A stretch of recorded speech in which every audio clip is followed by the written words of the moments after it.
দেখো, এক উন্মত্ত হরিণ বারবার তার শিং দিয়ে চলন্ত গাড়িগুলো আটকে দিচ্ছিল। কিছু না জেনে মানুষ তার ভয়ঙ্কর আচরণে আতঙ্কিত হয়ে পড়ছিল। সবাই গাড়ি থামিয়ে পথ বদলে নিচ্ছিল। কিন্তু আশ্চর্যের বিষয়, হরিণটি থেমে থাকা কোনো গাড়ির ওপর আক্রমণ করেনি, বরং সে বারবার মাথা নত করে যেন কিছু বলতে চাইছিল, যেন বুকের ভেতরে জমে থাকা এক অসহায় আরতি মানুষের কাছে পৌঁছে দিতে চাইছিল। তবুও কেউ তার ইঙ্গিত বুঝতে পারল না। হতাশ হয়ে হরিণটি সেখান থেকে সরে গেল। কয়েক ঘন্টা পর আবার তাকে আশেপাশে ঘুরতে দেখা গেল। এবার সে ভীষণ অস্থির, উদ্বিগ্ন, বারবার করুণ স্বরে ডাকছে।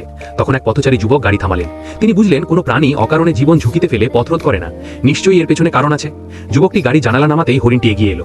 তারপর সামনে ছুটে গিয়ে তীক্ষ্ণ স্বরে ডাক দিল। আগের আচরণ মনে করে যুবক বুঝলেন সে সাহায্য চাইছে। তিনি দ্রুত হরিণটির পিছু নিলেন। একটু দূরের ঘাসভূমিতে পৌঁছে যে দৃশ্যটি তিনি দেখলেন তা ছিল শিহরণ জাগানো। আরেকটি হরিণের পা পরিত্যক্ত মাছ ধরার জালে জড়িয়ে গেছে। অনেকক্ষণ ধরে সে মুক্ত হওয়ার চেষ্টা করেছে, কিন্তু পারেনি। আতঙ্কে প্রায় ভেঙে পড়েছে প্রাণটি। নিজের নিরাপত্তার কথা ভেবে যুবকটি সরাসরি কাছে না গিয়ে উদ্ধারকারীদের খবর দিলেন।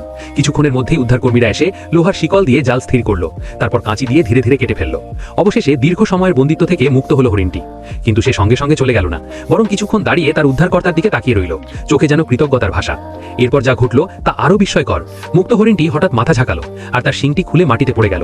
যুবক বুঝলেন এ যেন তার পক্ষ থেকে এক অমূল্য উপহার। তিনি শিংটি বাড়িতে নিয়ে গেলেন। তার স্ত্রী শিংটিকে স্মৃতিচিহ্ন হিসেবে যত্ন করে সাজালেন। দড়ি দিয়ে সুন্দর বুননে শিংটি অলঙ্কৃত করলেন। তার শিল্পী সুলভ স্পর্শে সাধারণ শিংটি হয়ে উঠল দৃষ্টিনন্দন এক সাজসজ্জা। সেটি তারা ঘরের দেয়ালে টাঙিয়ে রাখলেন, কৃতজ্ঞতার এক অনন্য স্মারক হিসেবে। সবাই ভেবেছিল গল্পটি এখানেই শেষ, কিন্তু না। কিছুদিন পর সেই পুরুষ হরিণ আবার বাড়ির সামনে এসে দাঁড়ালো, যেন বন্ধুত্বের ডোর ছিঁড়তে চায় না। এরপর থেকে প্রতি বছর সেই পুরুষ হরিণ সঙ্গীদের নিয়ে আসে যুবকের বাড়ির সামনে। শহরের মানুষও ধীরে ধীরে তাদের আপন করে নিয়েছে। কেউ আর ভয় পায় না, বরং এই সহাবস্থান হয়ে উঠেছে মানুষ আর প্রাণীর মধ্যে বিশ্বাস আর সৌহার্দ্যের এক অনন্য উদাহরণ। মানুষ আর প্রাণীর এই হৃদয় ছোঁয়া বন্ধুত্ব তোমার ভালো লাগলে এই সুন্দর সম্পর্কের জন্য একটা লাইক দিও।